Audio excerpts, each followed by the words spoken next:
Flip to Freedom, episode number 40. Hello again, this is Sean Terry from the Flip to Freedom podcast, and we are on episode number 40. Now, if you're listening for the very first time, I'd like to welcome you and let you know that I've created this podcast for you to help you escape the 9-to-5, fire your boss, get out of the rat race, live freedom to go out and do what you want to do when you want to do it. Hey, if you want to go play golf today, go play golf. If you want to go to the beach, go to the beach. If you want to go to Hawaii and hop on a plane, go to Hawaii and hop on the plane. That's what this podcast is about, is showing you exactly how to flip properties in your spare time, even if you have no cash, no credit, no experience.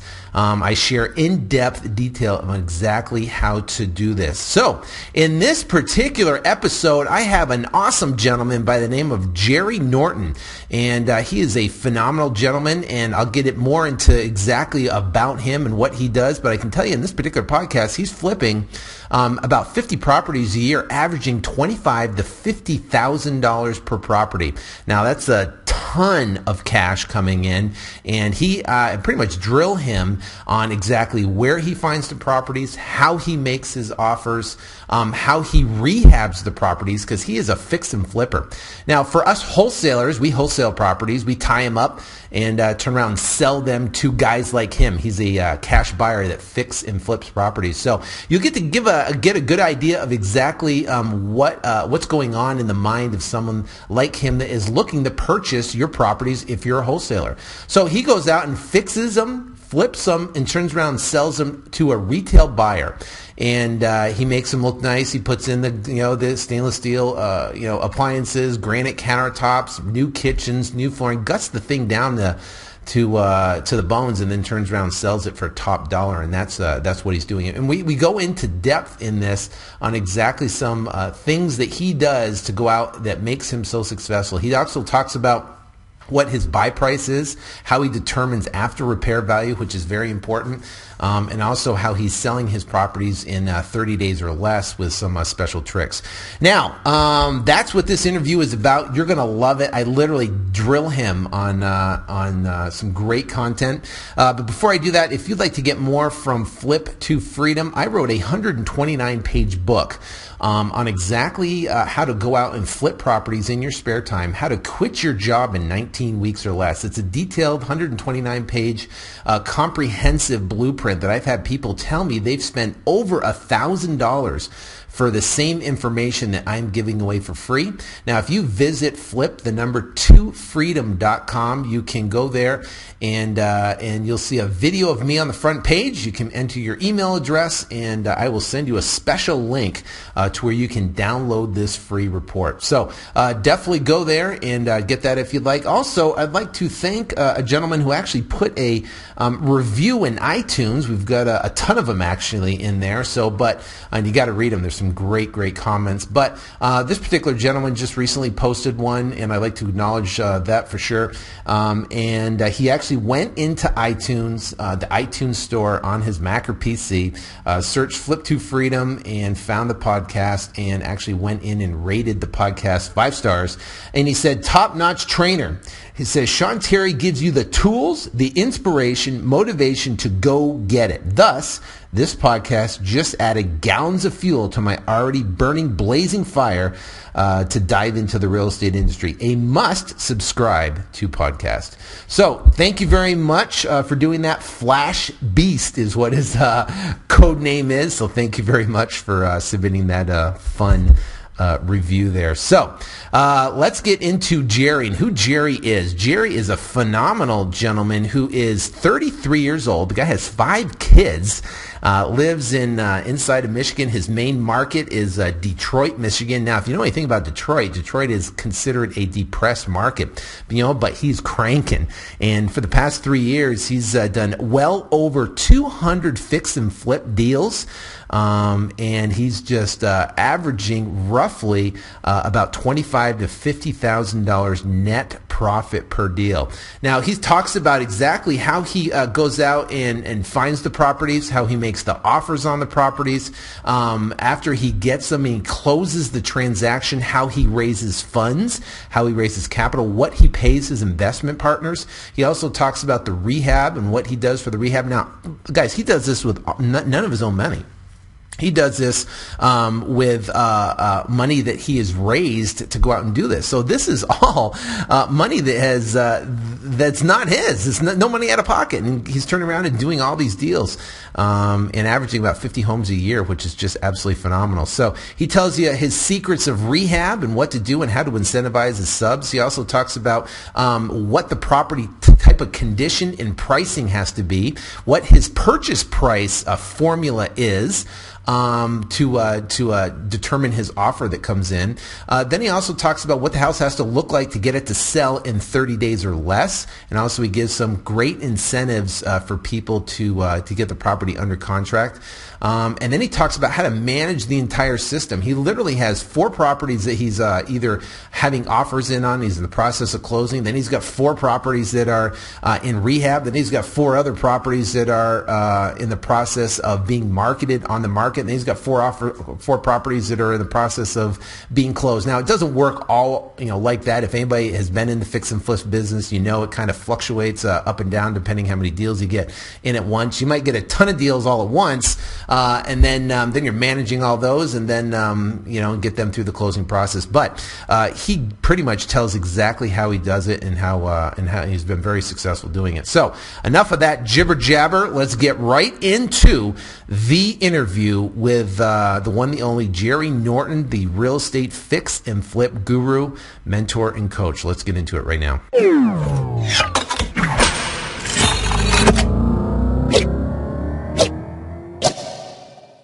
All right, I have an exciting interview for you here today. I am actually on the phone line with a gentleman who is just killing it in the fix and flip business right now, and I'm so excited to have him. I know his schedule's been crazy, and to try and nail him down has been a feat. But I've been wanting to talk to him for a while now because he's been so successful in the fix and flip market, which ties along right into what the wholesaling business, which is great. But I have Jerry Norton on the line right now. Jerry, how you doing? I'm doing great, Sean. Thanks for having me. Yeah, I'm excited about this call. I've done a lot of fix and flips myself, and for this market, it is definitely a science. And what I have heard about you and what you've accomplished in this business of doing well over 200 properties since 2004 is just amazing. So how did you get into this whole fix and flip back in 2004? Well, that's it's kind of an interesting way of how I got into things and into real estate in general, I guess. And at the time I was in underground construction, so digging holes was kind of what I was doing, and I always had this dream of something better, and I wanted to be a business owner, but yet those dreams just seemed really far out there, right, and like impossible to achieve. And I read this article, Sean, and I'm sure you've heard this or read this too, and your listeners as well. It said, no other industry has created more millionaires than real estate. And so I thought to myself, man, that's it. The odds are in my favor, right? Right. And a little while after that, a friend of mine invited me to go to a wholesaling boot camp. It was a 3-day boot camp all on wholesaling. I didn't even know what that meant at the time. And I went to this 3-day event. I had to borrow the money to go, and I went. And for 3 days, I hung out with these amazing people. I learned so much. I got excited, and I don't know what it was, Sean, but just something clicked in my mind, and I said, I can do this. And so I got home, and in my first month as a wholesaler, I wholesaled 6 properties and made $52,000. Wow. And I was sold. I mean, I was just so excited, so pumped up. And, from that month on, I became a full-time real estate investor. And, it's interesting because as a wholesaler, I was making like $3,000 on the low end and up to 10. I had a couple deals where I wholesaled and made like 12, or a couple good ones at 15, that kind of thing. But typically it was $3,000 to $10,000 was what I was making as a wholesaler, and doing a couple of those a month was pretty awesome. And, I'm in the Detroit market, Detroit area. Right. And in 2005, 2006, the market really started to fall off, especially in my market. And we started having these out-of-staters come in, and even outside of the country, because of our cheap prices, right? And I'm sure everyone's heard of, Detroit, you can go buy a house for a couple grand. Yeah. Well, it's true. So I saw these outside investors coming in, and I thought, man, great opportunity. So I started wholesaling into these out-of-staters. And these were all buy and hold guys, So they were running into this problem where they'd buy it from me, and then they were having to renovate long distance. It was real challenging for them, and I wanted to wholesale them another deal, but I couldn't until they got the last one I wholesaled them, renovated and rented and kind of ready to go. So by default, I said, you know what? Not only will I bring you the deal, but I'll manage the rehab for you. And I did this with the intent of, speeding up the process so I could wholesale them more houses. Right. And so by default, I kind of got into the rehab side. Well, a little while later, I got this brilliant idea. I said, why don't I buy it? Why don't I fix it up? Why don't I put the renter in place and a property management in place, and then sell it to these guys as like a turnkey product? And it worked very, very well. I sold several hundred properties like that to anywhere from the U.S., Australia, Canada, the U.K., and even Israel. And so it's been a great little model that I've done. Well, every time I did a deal, I would say, well, how can I do this better? How can I do it faster, more efficient, and how can I make more money? Because you see, once I started doing these turnkey rentals, now I was making on average about 15 grand. Some of them I was making up to 20 grand per deal, right, flipping them this way. And so then, I got pretty good at it. I got the renovation side. And again, if you know anything about me, I'm all about a system and procedures and kind of streamlining the process as much as possible. So then I had this idea. I said, man, this works pretty good with these turnkey rentals. My back-end market's a little tough because I got to flip them to other investors. I said, I wonder if I went into the retail areas, the nicer areas, and if I did kind of the same process but sold these to retail buyers, homeowners, how would that work? So I started to play around with that a little bit, and I found that I could make $25,000 to $50,000 fixing these things up and reselling them directly to homeowners. And guys, I've been doing that for the past couple of years. I do it right in my own market, a few other markets. But, I'm in Michigan, which is like the second highest, unemployment. It's a horrible economy, and yet this model is working very, very well. So I'm a wholesaler at heart, Sean. That's kind of my roots. And I never pass up a good wholesale opportunity because I'd rather make 10 now than 30 later, Right. Right? But I'll tell you what, guys, if you put the right model in place, you can take it to that next level, fix it up, and then sell it, and you can get the big bang, the 25 to 50 granders. And I'll tell you, it's been very exciting. I've done a couple of deals now where I've broken past that 50 and made 75, and I've got one deal right now that I bought it for 200, put 200 into it.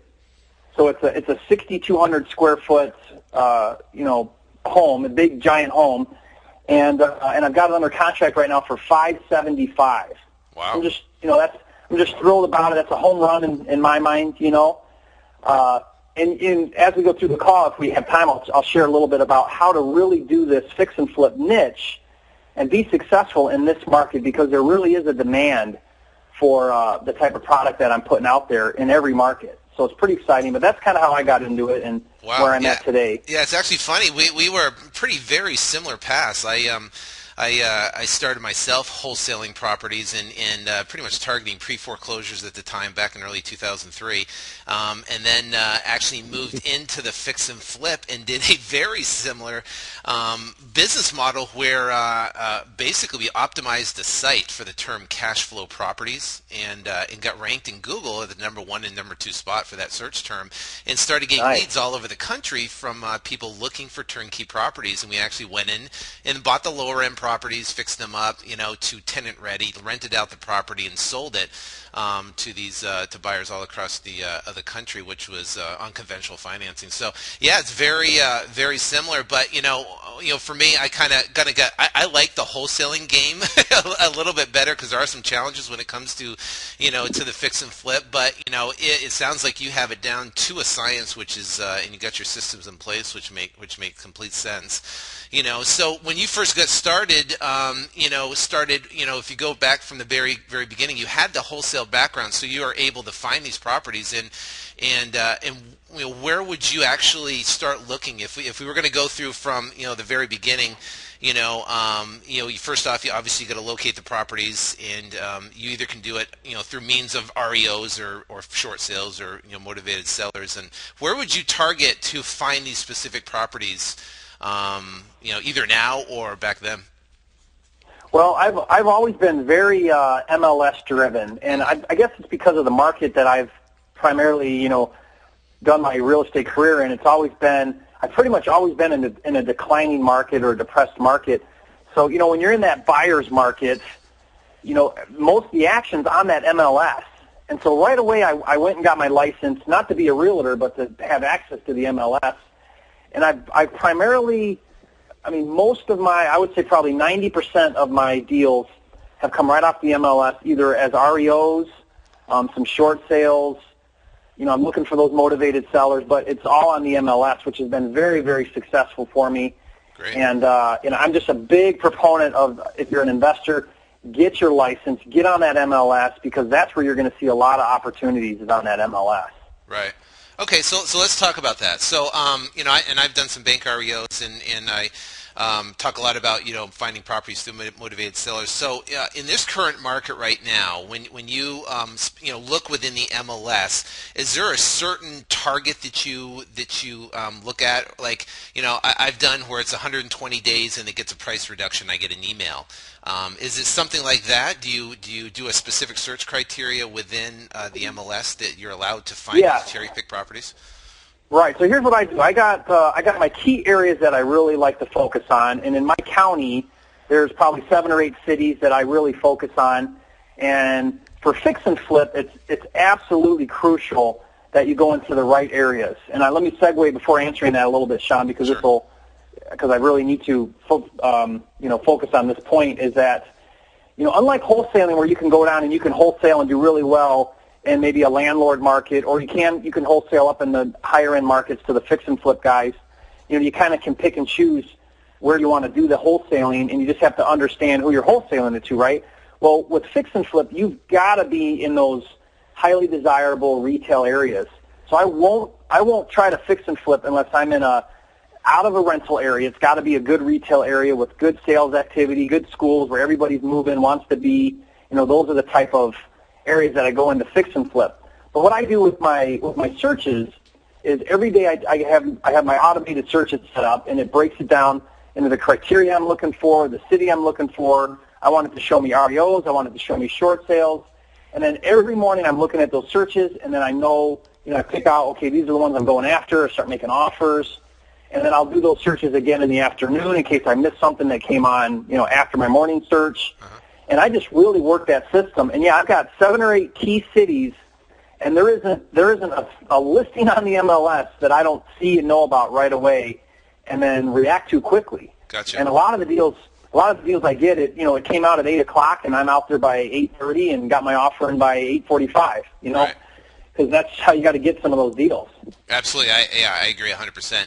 So obviously your trick is finding obviously the highly desirable area with the good schools, good high demand retail areas. Obviously, you're not going to be trying to fix and flip in a rental zip code, of course, because you'll get hammered by the appraisal process. Okay, that's the appraisal. Yeah. In fact, it's funny you mentioned that. Is I tried it once and learned my lesson. I went into a rental area, and it was still a nicer area, brick ranches, but it was in a low income area. And I bought this thing for $15. I put $10 into it, so I'm into this thing for $25. Right. And I listed for sale for $55. Got a FHA buyer for $52, and it appraised for $30. I know. Oh man, I wanted to cry because it wasn't that there was a lack of buyers, there was a lack of comps because it was a low-income area. And, it's funny because the number one mistake most fix and flippers make, and this is, for your wholesalers that are listening on the call, maybe they can relate to this, is they want to go fix and flip and sell retail, and they go into those low-income areas because of capital. It's like, oh, man, I've got this much capital, so I'll go into this area and I'll try it over there. And man, it doesn't matter how quickly you get a buyer or any of that. If the thing's not going to appraise out, you're dead in the water. Right, absolutely. So that's why I stay in those better areas where you got good. I'm looking for comps that are 90 days or less. Within half a mile, similar to the property. And if I can't find that, then I won't do a deal in that area. Right, very smart. Okay, so let's back up. Let's talk about, you find these properties on the MLS, you see the search, and now a hot one comes up in an area that you want, a zip code you want, and you kind of do a quick, MLS search for comparable sales, last 90 days, similar property, same square footage, similar square footage, and it fits that mold. Now let's talk about your offer. What type of offer do you make to this to this REO agent? Well, I follow a 65% formula. So I go ARV, so I figure out what's this thing worth after repairs, and that's looking at the comps, like you just said, 90 days, half a mile, all of that. So then I figure out that ARV. I do that right from my computer because I know my areas well enough to where I just look at the comps on the MLS and I determine that number. Sure. And then now I need to know my repair number, right, which whether you're wholesaling or fix and flipping, you need to know that. So I have a system now where I can estimate my repairs in 15 minutes or less. In fact, maybe another day we can do that webinar or something because I got a really good webinar all about how to do that. But anyway, cool. So then I take my ARV times 0.65 minus repairs, and then that equals my buy price. Gotcha. And obviously, when we're going to make an offer, we may go in below that so we have room to counter. But that's how I come up with my buy price. And if you're following that formula and you're staying out of the low-income areas, you're going to make you keep your numbers right. You hit your numbers.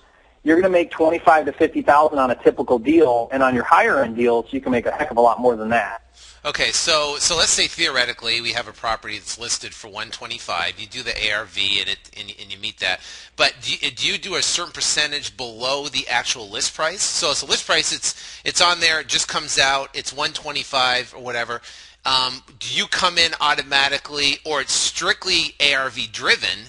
And repairs driven determines your initial, obviously, offer minus 5 to 10%, depending on, or 3 to 5% or whatever But do you look at that and do you automatically go under? So if you see a one at 125, do you come in at say 100 or 110? Well, that's a great question. So I got my calculator right here. So let's say that a property comes out for 125 is the list price. Right. And let's say it's distressed. So I do the ARV, and let's say the ARV is 170. Okay. So it's worth 170. It's listed for 125. Now, what I'll do is I'll take the 170, right? So Right. 170 times 0.65. That puts me at 110 right there without even doing repairs. And it's listed for 125. So without even looking at repairs yet, I'm already 15 under. Right. Now, for me, that's close enough. I'll go look at it. But let's say that I was way off. Let's say that let's say that my ARV was 125 and it was listed for 125.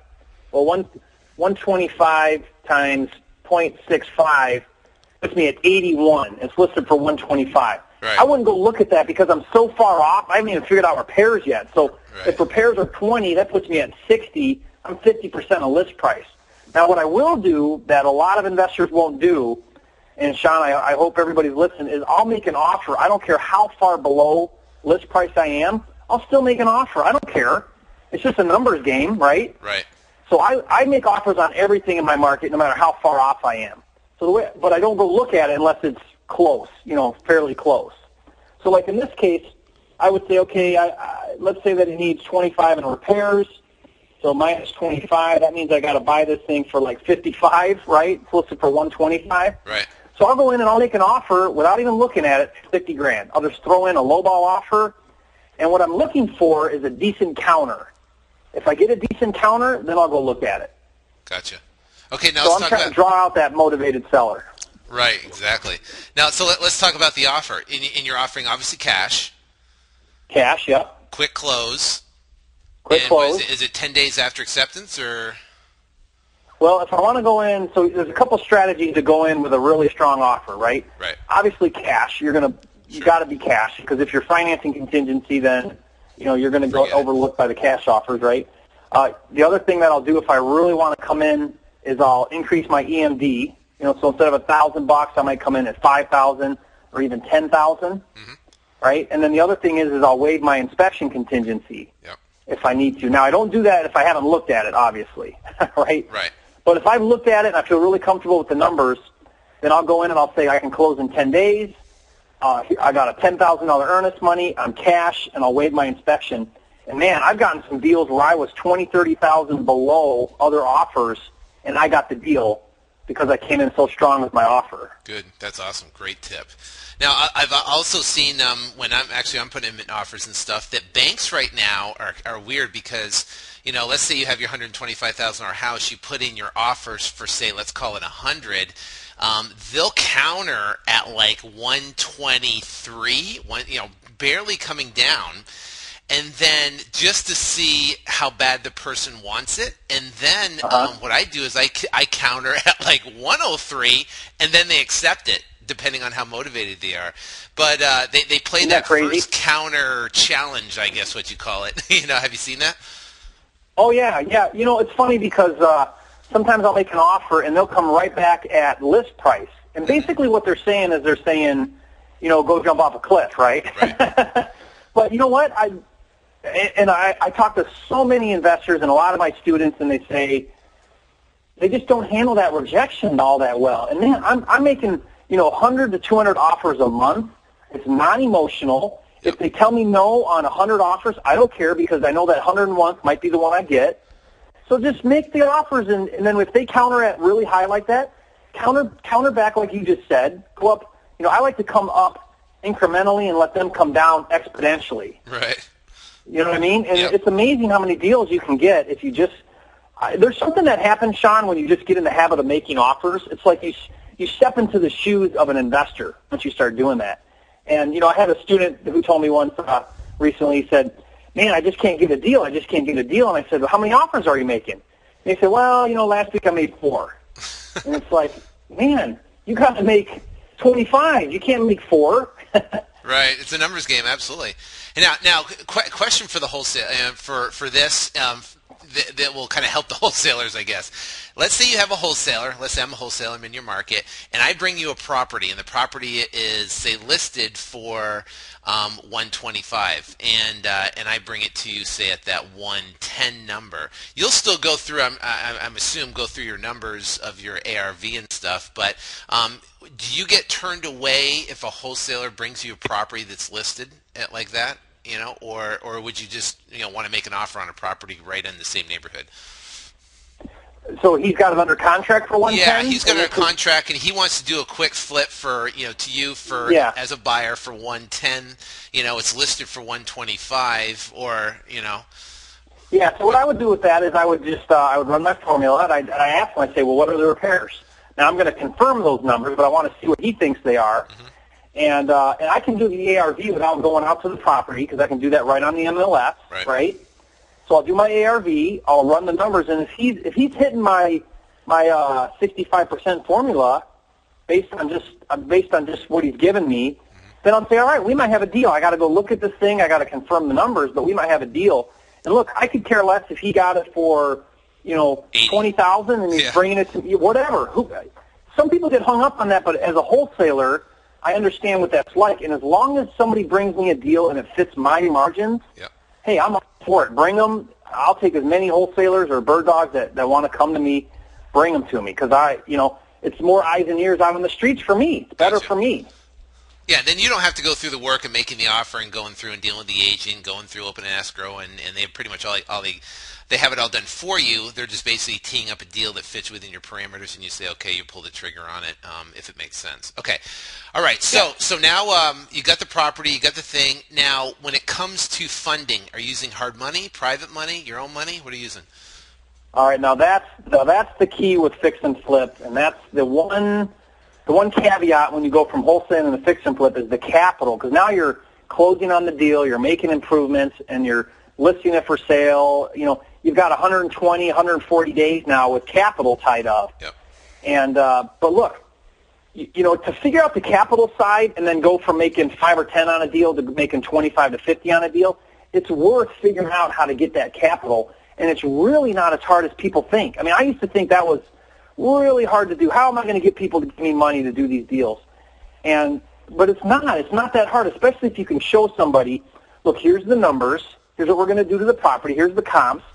this is a solid deal. And here's how I got started, Sean. Sure. When I first got started, I didn't have any money. I didn't even really know about hard money. And by the way, when I got started in 04, 05, by the time 06 came around, those hard money guys were gone. Yeah. I mean, you remember, they dried up. They all got fried, and they just weren't available. So what I did is I went to this one guy who I thought had money and might be interested, and I said, and I got a deal. This is the key that you got to do, is I went out, I made offers, I got a deal. And I went to him and I said, look, I've got this deal. Here it is.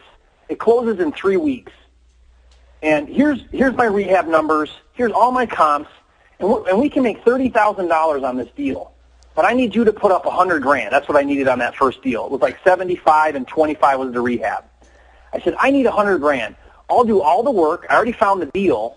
I'll handle everything. You front the money, and when this thing sells, I'll give you 50% of the profit. Are you in? And it was amazing. He said, this looks good. You're showing me everything here. You've done your due diligence. I'm in. And I got one guy to just kind of go. I had no experience. I couldn't show him a history, really. And then he said, all right, I'm in. Well, I did that same thing, and I went to a couple other people. Before you know it, in 6 months, I had 10 guys at 50%. And, Sean, I look back and I say, man, look at all that money I gave up to these private investors. But I wasn't making any monthly payments. It was just 50% of the equity on the sale. Right. So I did that for about a year. Then I got about 10, 12, 15 guys.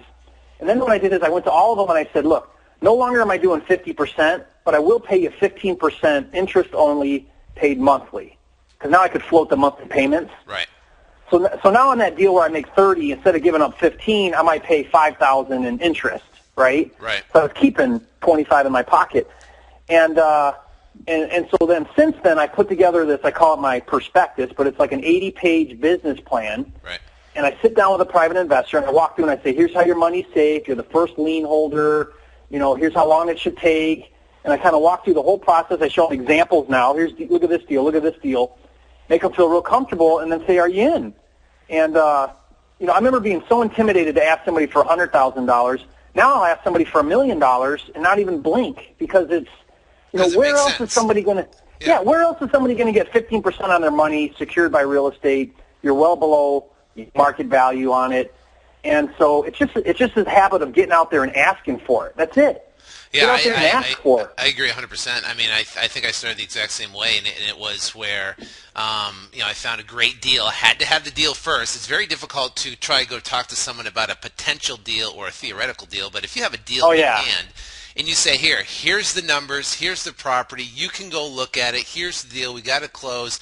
And especially someone, you can give them 50%. It might sound like a lot that you're giving away, but what happens is you're building that relationship with them for the long term, and then you can continue turning properties over and over. And then guess what? They start telling people, now you have a success story. Now you have a guy that's done well, which then in turn, kind of spreads, and it's just getting that first person, I guess, to get results from it. And if you make $50,000 a deal, well, $50,000 is pretty high on the high side, but let's say $30,000, you make $15,000 from it. That's literally no money out of pocket. There's no monthly payments. You don't have to deal with 18% hard money or points. Oh or yeah, fees. I'd rather give you 50% and still make 15 than sit at home on the couch and not make anything, right? And you know what's funny too, Sean, is when I first did that model, I said to myself, I said, man, I don't want to pay 50% anymore. I got enough of these guys. I got enough experience now. How do I switch this? And I was really worried that they wouldn't. And so when I went to all of them and I said, it's no longer 50%, it's 15% interest only paid monthly, about half of them said, oh, no, we want the 50%. Sure. And so, but 2 months later, with their money sitting in their checking account at 1%, they were calling me up saying, hey, 15% sounds a lot better than nothing. And they all came over. That's awesome. All right, so now you got the deal. You closed on it, right? You raised your private money. You closed on the deal, and it's the next day. Now you walk in the house. Do you have specific contractors? Where'd you find your contractors, or guys you work with for a while that you trust and you've been doing a bunch of deals with, or how do you manage the whole process and figure out repairs and stuff? I mean, and I know you have a whole webinar on figuring out repairs and ARV and stuff, but just like a quick and dirty, I guess. Yeah, so when it comes to the rehab side, I don't have a remodeling background. I'm not a contractor by trade, you know. But I'll tell you what, you don't need to be. All you need to know is three things when it comes to the rehab side of the business. You need to know what to look for, how much it costs to have repaired, and how to hire the right person to do it. That's it, those three things. Right. Anybody can learn how to do that, right? Yep. So what I do is I don't believe in a general contractor. And the reason why is because there's a number of reasons why, but I want to learn each and every one of those items on a rehab. I want to know each category on a rehab and what that should cost and what those numbers are. And the reason why is because when I go look at a potential deal, I need to be able to walk through that house and I need to know, okay, here, this is how much painting costs, this is how much plumbing costs, furnace, mechanical, plumbing, you know, everything, kitchens, baths, tile. And when you hire a general contractor, you don't really learn those things because he gives you one price and you don't know, okay, is that a good number or who knows? So I use all subs, and I like to have 3 deep on every sub. So I like to have 3 plumbers, 3 painters, 3 of everything at any time, and I know those numbers. And so when I close on a deal, I mean, the dumpster shows up that day of closing, yep. The demo crew's in there, and I stack these guys on top of each other, and I don't want one day to go by where something's not getting done. And you gotta keep in mind, we haven't talked about this, but my model with flipping houses is I go high quality. So I'm putting in new kitchens, granite.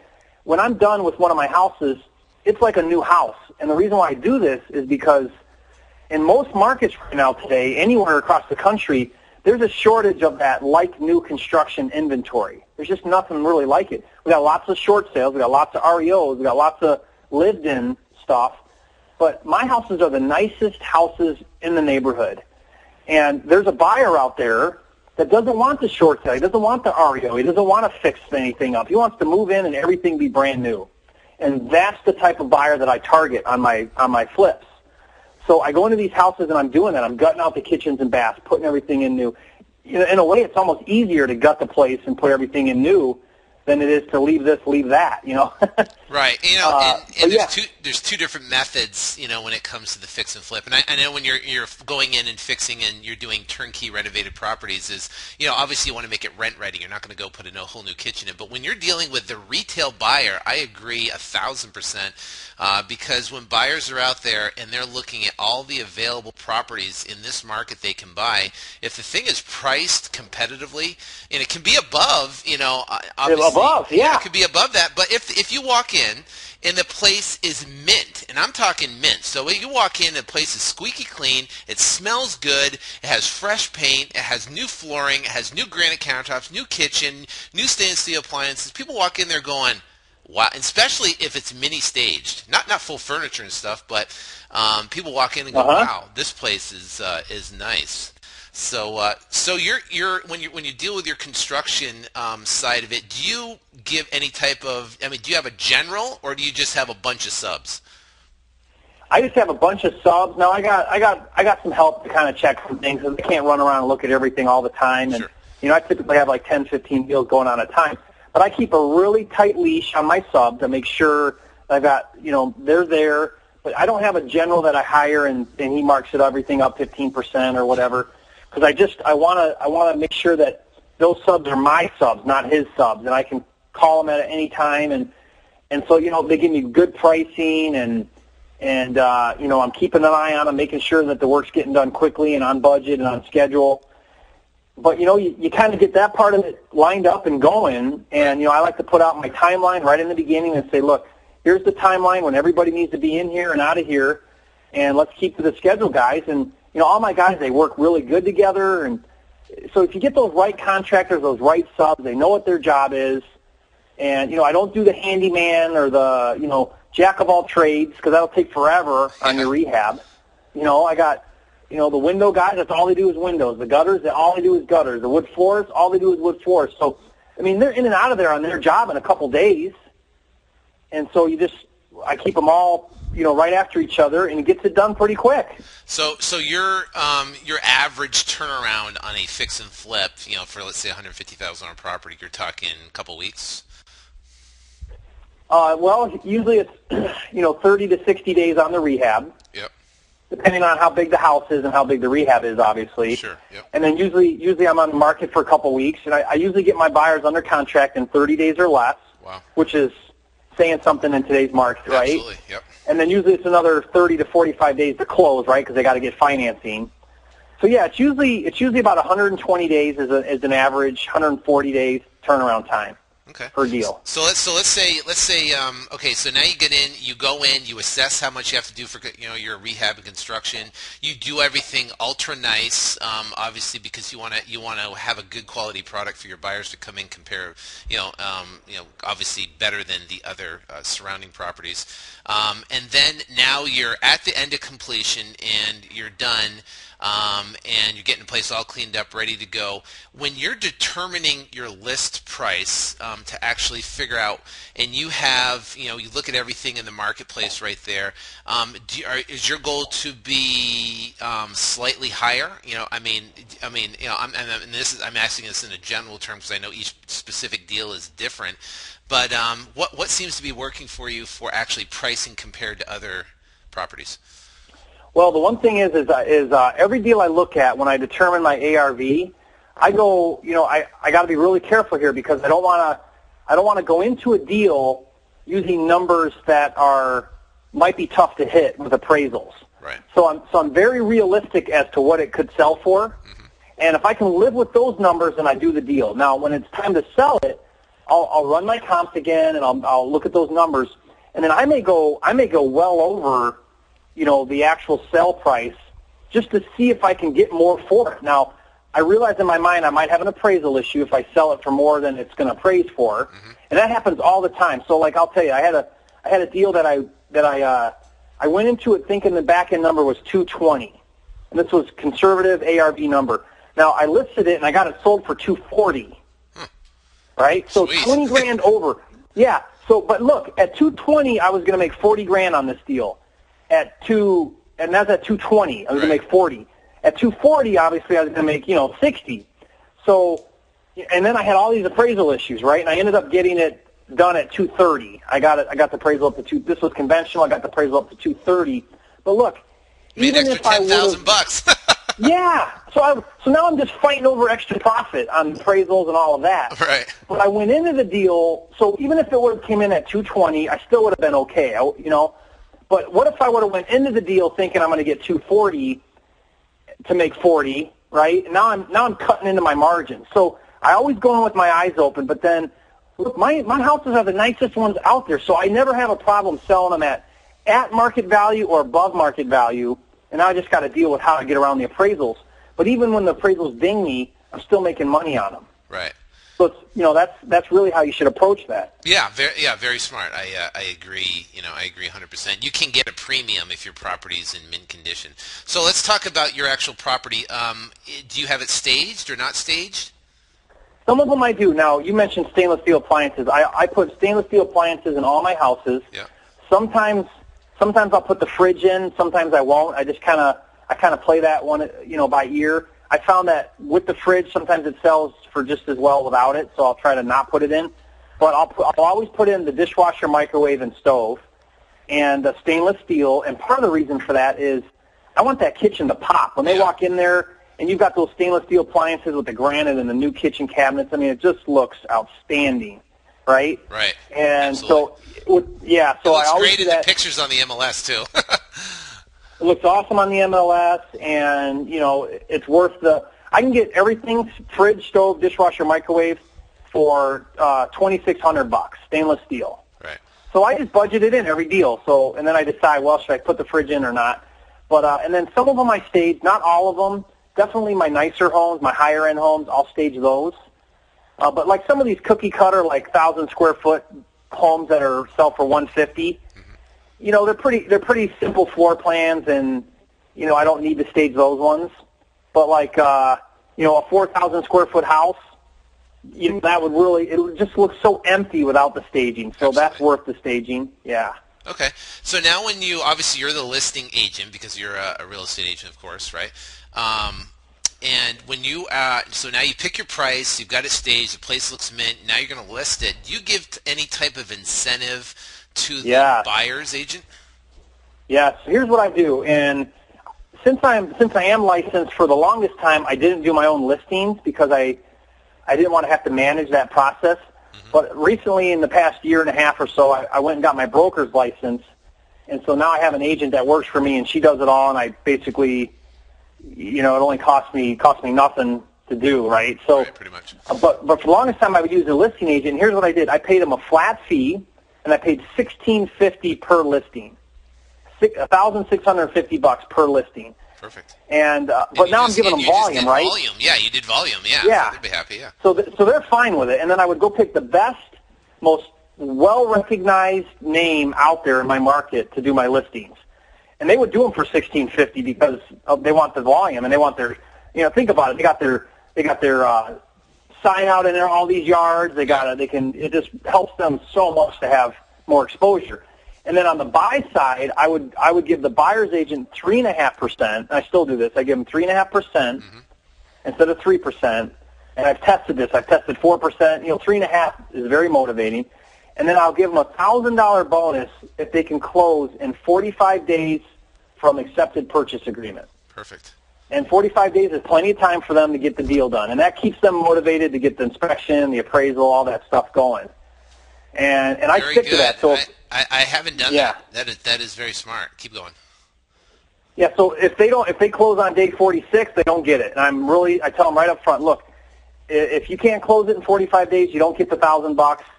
And if something comes up, I know it's not your fault, but it's not my fault either. And it keeps them working hard to get the deal closed. Yeah, it keeps that carrot in front of them for sure. So they're pushing that person's lender. They're pushing they're pushing the whole thing because they want to get that bonus, of course. Yeah, and I don't advertise it. In the MLS, you can advertise that on the listing ticket and the buyer's side. So like if they have to print out the listing for the buyer doesn't see that. Right. And then we make sure they know. So when they call for showings, we say, hey, by the way, did you know this is 3.5% and a $1,000 bonus? Right. We want them all to know that. And, man, I'll tell you a really funny story. I had an agent call me up. I put this listing out, and he calls me up and he says, there must be an error here. It says there's a 3.5% and a $1,000 bonus. Is this right? I said, yeah. And he says, oh, man, I got two buyers right now. Can I, and he ended up, both his buyers got in a bidding war and ended up selling it to one of his buyers in like the first couple days it was listed. And so they're motivated by that extra money. Yeah, agents work for the commission. So, if you dangle that carrot and now they're pushing the thing along and the extra 0.5%, and then they have the bank, I've seen these bank properties, these bank REO properties that offer 2.5%. Are you kidding me? So who are they going to push? Your property. Of course. Oh, yeah. It's cool. All right, so now you got the thing, you got a buyer. So now you get a contract on the property, right? Contract comes in, you look at it, the numbers seem to work, and obviously you do your highest and best, and get all that down to the best contract. What do you do in your side to qualify the buyer? Because anybody can fill out an LSR and send over. What do you do to qualify them? Oh yeah. So here's what I do. Here's my standard rule when I get a buyer, especially FHA. It's not so much an issue with conventional, but with FHA, so I get an offer. Obviously they got to send me their pre-approval, right? And if I can switch them over to my lender, I'll go for that every time because my lender I know will close the deal. They'll tell me, yeah, they can do it or not do it, and at least then I know I'm not doing some pie in the sky with some other lender I never heard of before. So I'll offer an incentive like, hey, I'll pay for your appraisal or I'll throw in a flat screen TV if you switch over to my lender. And some do, but some don't. Some don't want to have their credit pulled again, or they have a relationship with their lender or whatever. So if I can't get them to move over, then what I'll do is before I accept the purchase agreement, accept the offer, I'll call up the lender and I'll qualify the buyer. And here's what I do. I say, look, is this buyer fully 100% verifiably, have you pulled their credit? Have you verified their income? Do you have 2 years of pay stub? Do you have all of this? And if they say, well, I'm still waiting on a few documents, then I will not sign that purchase agreement. Yeah. I've got to. Otherwise, we're going to spend 3 weeks and find out they're not qualified, and we took the home off the market and all that. You know. I've been down that path before. I was in escrow for 45 days on the deal, and I found out the guy only makes $10,000 a year, even though the lender was telling me, "Oh, they're golden." Da da da. I was like, I wanted to go wring the guy's neck. Oh yeah, and then the other thing I'll do too, Sean, is I won't put my property, and I have a clause in my purchase agreement. I won't mark the property pending until after the appraisal and after their inspection. Ah. And I Smart. do that so that I can keep showing it, maybe get a backup offer, and I don't, because they all have inspections, right? Yep. And I don't want them to back out because of an inspection, or if the appraisal comes back too low, then I don't want to. And I have some agents that don't like that. They kind of get on me about it, and if they put up a big deal, then I'll mark it pending or whatever. But most of them don't even notice. Right. And I'll just leave it active and keep showing it. That's smart. Yeah, I haven't heard that trick before. That's actually really smart because literally it's an up in the air deal until those two things are nailed down. I mean, of course, Yeah. So yeah, exactly. Okay, so now you got your buyer. You go through the whole inspection stuff. They send an inspector out there. Now they got the appraisal that's coming. And now first off, you haven't had any problem with any type of deed restriction, timelines, flip seasoning, any of that type of stuff on your properties because of. Have you had any of those problems like that? Well, Fannie Mae has their 90-day thing, but usually I can't get in and out of a deal in 90 days anyway. So, it takes 45 days just to close the deal, so I don't really have to worry about any of that. And then, they changed the anti-flipping rule. Yep. It used to be you have to wait 90. So, we're kind of past that, and I get past the Fannie Mae pretty easily. So, no, I don't really run into the deed restriction thing. But when it comes to appraisals, though, yep. Here's what I do with appraisals, and this is so important to do. What I do is when it's time to get the appraisal, is I notify the buyer's agent that they are not to give out the lockbox, that the appraiser is to contact the seller, me, for access to the property. And the reason why I do this is I want to know when he's going there so I can meet him there. Yep. Now, when I meet him there, I want to make friends with him. I want to get his contact information. And then when I show up to meet with him, I come with comps. And obviously I'm going to cherry pick the comps I want him to use. And I'll tell you, that one exercise of doing the comps and giving them to the appraiser, I used to think they're going to take offense at that, like I'm telling them they don't know how to do their job. Trust me, they don't take offense. You just save them a lot of work. Yep. Now, you got to make sure your comps you give them are legit, right? They got to meet his guidelines. Yep. 90 days, half a mile, all that, right? Yep. But as long as they do, and you pick the ones that you like best that are going to justify your sale price or your contract price, it will help you out tremendously. I mean, I very rarely have appraisal issues, and I know it's because I provide the comps to the appraisers. I agree. I started doing that when the whole HVCC thing went down back in was it May of 2000? Was it 10 or was that 9 or whatever? But that went down. But then I'm telling you, it completely changes the way. And what we do, we just pull the lockbox off the house. I don't even want it anywhere. I mean, we pull it, and you have to call for access because there is no access. But exactly, because if you build that rapport with the appraiser, and you help them, I've helped them measure the house, going through and doing that. And I'm just talking to them, building rapport, provide the comps, before and after pictures, and a list of everything that was done. Then they can give that to the appraiser. Because appraisal, because what happens is the underwriter is going to, in turn, if they see a large lift on a house that is, that was purchased at 110 and now is selling for, say, 185, they're going to see obviously a big lift there. So they're going to, the underwriter is going to call the appraisal and the appraiser is going to say, well, listen, here's the before and afters, here's everything that was done to the property, and here's the, the comps. It's a deal, and it streamlines it. And that's a really good point because, I'll tell you a little trick that I do too is, I usually don't give them the after pictures because they're there and they're taking their own pictures and they see the after. Right. But on the before, what I'll do is I'll give him my before pictures after my demo. So it looks like a bomb went off. The kitchen's gutted out. I mean, it looks just horrible. Yeah. And then I instruct them. I say, look, would you put my list of repairs? And by the way, the list of repairs is like detailed as much as you can, 3 pages long, right? Yep. So you don't just put updated electrical, you put new lights, new plugs, new switches, new GFIs, new hardwired. You just make your electrical look like, your line item, everything, so it looks like a lot. Sure. And then they'll actually put that in their appraisal report so the underwriter can see that. Right. That's awesome. So those are some huge things to help your appraisal go through good. Yeah, and I've seen people, they complain and go, "Oh, I just got killed on the appraisal." And I'm just like, Did you meet the guy? Did you go out there? And they're like, no, I didn't do it. That is so critical in this market, to this business. So I commend you for doing that, because I've talked to a lot of guys and they don't do it. And so you're definitely on the right track for that. Okay, so now we've basically went through the whole process. Now you've got the property sold. Now we just basically did one deal. Okay, so now you're doing a lot. I mean, you're doing, 10 to 15 typically in a month, or 5 to 7 a month, or what do you do? Well, no, here's how it works, because obviously everything's at different stages, sure. right? So my goal is, and this is what I call my $1 million pipeline, right? So I figure if you've got 4 deals in the purchasing stage, 4 in the renovating, 4 in the marketing, and then you close 4 on the sale each month. Yep. Then you're going to do about 50 deals a year, and if you're hitting that minimum $25,000 profit, I mean, that's $1 million a year business. Gotcha.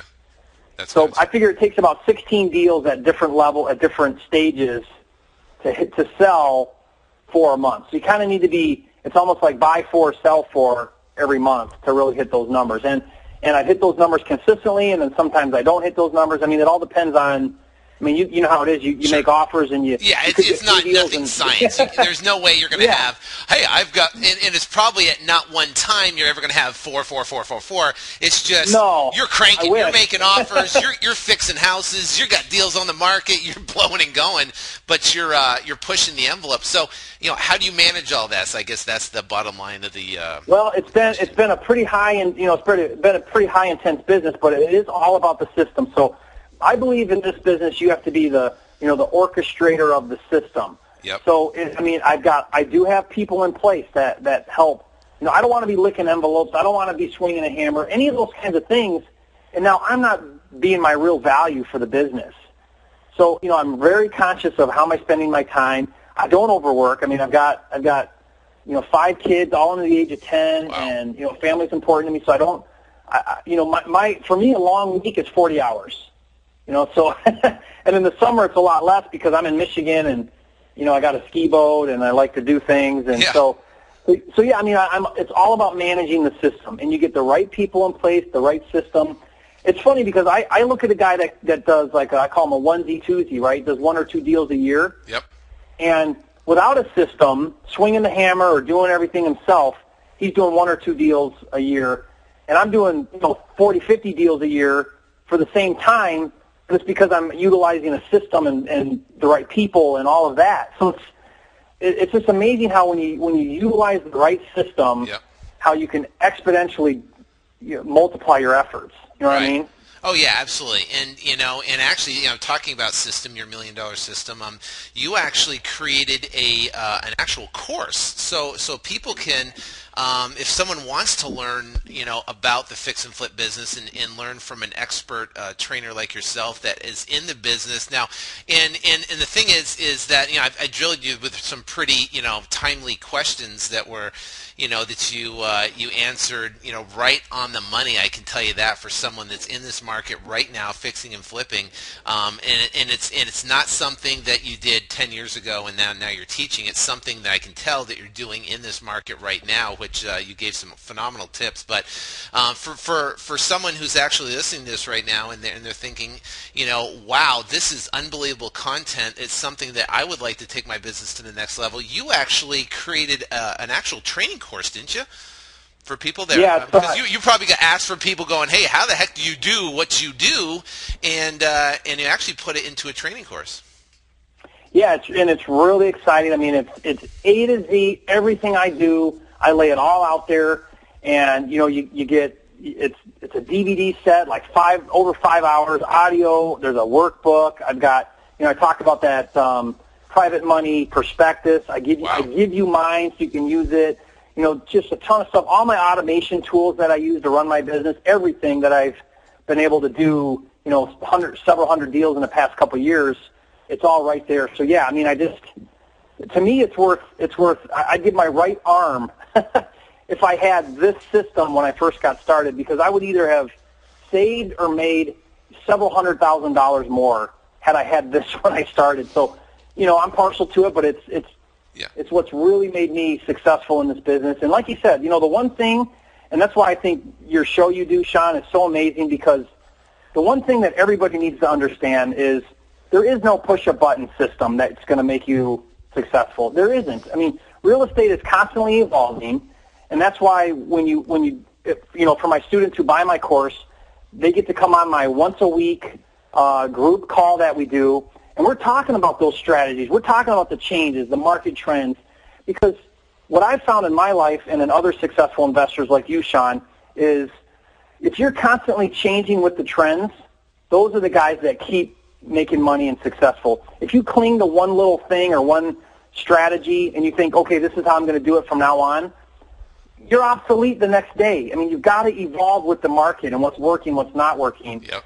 And that's just how you've got to do your real estate. And if you find that exciting and thrilling, then you're going to be really, really successful. And I do. I love the constant uncertainty of real estate because that's where you can go in and you can be quick to adapt and make a lot of money. Yeah, it's funny. I met a successful developer. We were actually at a town meeting for a land deal we had that we're doing zoning on, and he's a big-time developer here, and he's from New Jersey.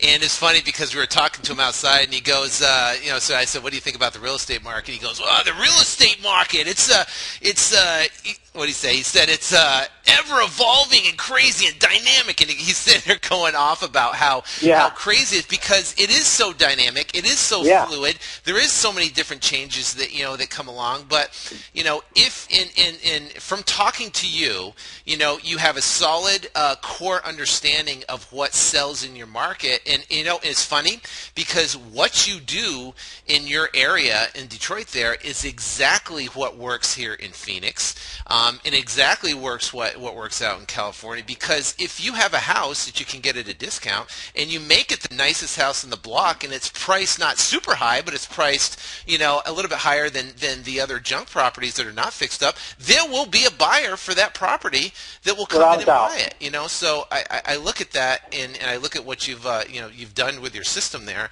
and for someone coming in and they're going, hey, I want to learn more, about the fix and flip business. It would be ridiculous for someone to come out and go, okay, I'm just going to go try to find a house and I'm going to try to fix it and flip it and figure it out on the way. Wouldn't that be that'd be like I'm going to go get brain surgery from someone who is figuring it out.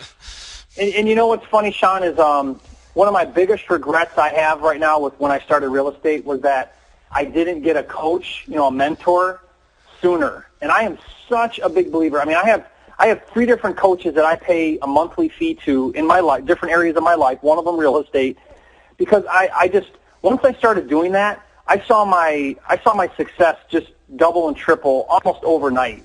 Right. And it's just so. And all along, I was fighting against learning this on my own, and I'd make everything that I teach in my course, I know works because I did it the wrong way and lost money. Right, I know.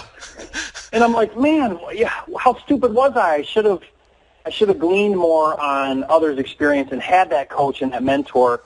And some of my students I've seen come from very, very little experience to really killing it in a short period of time, much faster than I did. Right. And it's because they're getting that coaching, they're getting that system, and they're applying it. And I got to tell you, Yeah. Go ahead.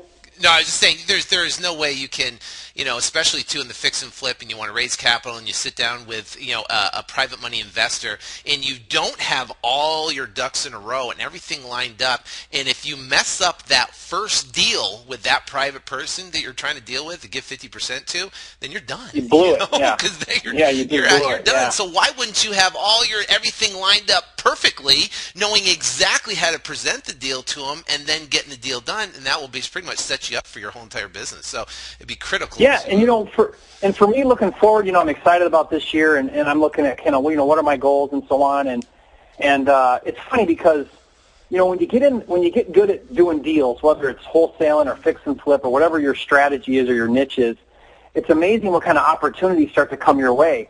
And so I just did a deal. I wanted to share this. I just did this deal last week where I had 2 days notice to buy out a second position in this deal, which would then control the first. And I had 2 days until the redemption was up. And I pulled this deal off. It was a commercial deal, and I got offered the very next day for a cash buyer to wholesale this deal and make $150,000. It was $150,000 more than what I bought it for. from a cash buyer that could close like immediately. So I would have made $150,000 wholesaling this deal, a commercial deal. And I don't even do commercial. I'm a residential guy. I don't even do commercial. But man, I know how to recognize a deal now, right? From doing this. Yeah, you know how to recognize the deal. You know how to go in, and then also you have the capital, behind you with your investors or yourself to go in and purchase that lien and understand that now you can control the first position. That's actually brilliant. And here's the cool thing. I said no. And I couldn't believe this. I told my wife the other day, I said, I cannot believe I'm in a situation right now where I think to not flip it and make $150,000 because I think I can make a lot more with a different exit strategy. Sure. But to have that option to say no, I don't need to take the 150 is such a cool place to be. Yeah. I mean, it's just such a cool place to be. It's the greatest feeling ever. Well, because then you're looking at maximizing the capital, and you're going to say, listen, 150 now, or I could stabilize the building, I could increase the rents, and I could turn around and possibly renegotiate the first down to a better interest rate, and then I could turn around and sell it for, $1 million pop. Who knows, whatever the values are. But yeah. Oh, yeah. So I'm really excited about that deal, and cool. And it's commercial. It's not really my bread and butter. Yeah. But that's what's so exciting about it. Cool. Well, I've taken up enough of your time, and right. For someone that wants to get more information and they want to actually read about Jerry's system, it's called Fix and Flip Riches. And if you want to find out more about that, more what he does, it's actually I've seen through it, and it's just absolutely, because he, like I said, he knows the business inside and out, and he pretty much lays everything out in the line of exactly what you need to do from step one, from making the offers or finding the properties, getting all your contract, raising private money, all the way through to the actual close, and then not only take it from that level, but then take it to where it's the $1 million, annual income plan that he's put together. And you can go to flip2freedom.com/Jerry, and you can check that out. That's flip2freedom.com/Jerry. You can read all about him. You can read about what he offers. And I think you'll be thoroughly impressed of what he's put together. I give him my highest recommendation, and for someone who knows the fix and flip business, to getting started. So, Jerry, you have been it's been a pleasure to get to talk to you, get to know you, get to learn your strategies, and I want to thank you so much for your time because I know you're super busy. Yeah, well, thanks for having me, Sean. I can't believe an hour went by. That was a lot of fun, and I could talk about this all day with you. But thanks for having me, and we'll do it again. All right. Well, thanks for your time, Jerry. Again, go to flip2freedom.com/Jerry. You can read all about his system. So thanks again, Jerry. Appreciate it. Yep. Thank you, Sean. Talk to you soon. All righty. Bye-bye.